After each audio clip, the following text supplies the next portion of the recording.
नमस्कार मित्रांनो, आज मी तुम्हाला एक अशी कथा सांगणार आहे जी तुमचं मन हलवून टाकेल आणि शेवटपर्यंत ऐकल्यावर तुमच्या डोळ्यात पाणी येईल.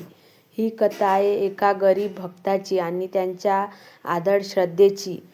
एका काळी पंढरपूरमध्ये एक गरीब भक्त राहत होता.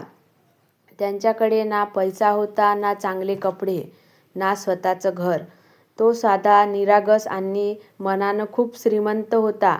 लोक त्याला बघून हसायचे, त्यांची चेष्टा करायचे, पण त्याला त्यांचं काहीच वाटायचं नाही.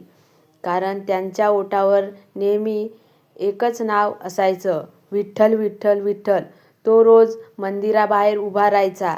आत जाण्याची त्यांची इच्छा खूप होती, पण त्यांच्याकडे ना पैसे होते, ना चांगले कपडे. म्हणून तो फक्त दाराबाहेर उभा राहून डोळे बंद करून प्रार्थना करायचा, हे विठ्ठला, मला आत येता येत नाही. लोक मला थांबवतात, पण तू माझ्या मनात नक्की येतो. लोक त्यांच्यावर हसायचे, त्याला ढकलायचे.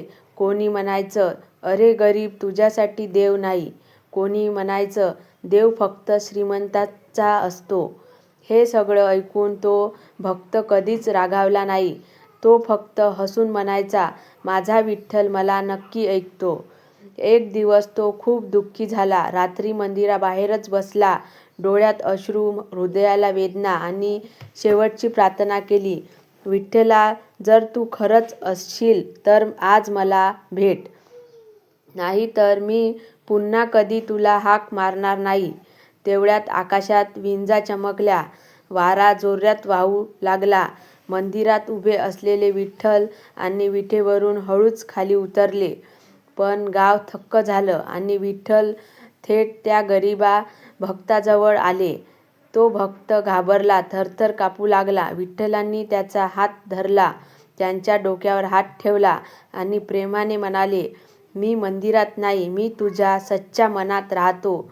त्या क्षणी सगळ्यांचे डोळे उघडले. त्यांनी त्यांची चेष्टा केली. ते सगळे त्यांच्या पायाशी पडले आणि रडत म्हणाले, आम्हाला माफ कर.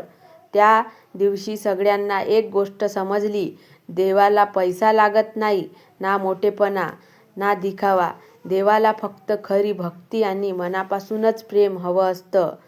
जर तुम्हाला विठ्ठलावर विश्वास असेल तर एकदा मनापासून बोला, विठ्ठल विठ्ठल, आणि कमेंटमध्ये नक्की लिहा, विठ्ठल विठ्ठल. ही जर कथा तुम्हाला नक्की आवडली असेल तर मला कमेंटमध्ये सांगा की विठ्ठल विठ्ठल.